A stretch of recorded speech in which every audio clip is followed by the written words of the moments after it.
حکمت دوم. ابو سفیان. در یکی از جنگ ها صحابه کرام زید بن دسینه اسیر می افتد. ابو سفیان در این زمان مسلمان نشده بود. زید را برای شهید شدن می بردند.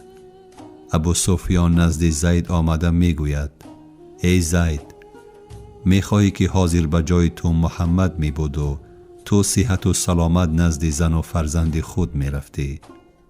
زید: هرگز. کشتن یک طرف استد، نمی خواهم که به پایش سنگی برسد. بگذار من بمیرم اما به او ضرر کوچکی نرسد. ابو سفیان: چونین باوری، ایمان و اعتقاد که در پیروان محمد می بینم در کسی نمی بینم. محقق که در محمد چیزی هست. ابو سفیان هم بعداً مسلمان می شود و مثل دیگران صاحب جوهر یعنی ایمان می گردد و در دین اسلام خدمت می کند.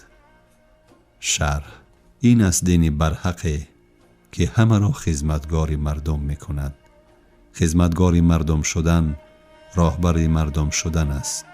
خوش به حال آن مردمی که خدمت صمیمی و صرف از خاطر الله تعالی عمل خیر می کنند و دعاهای خیر ایشان را می گیرند.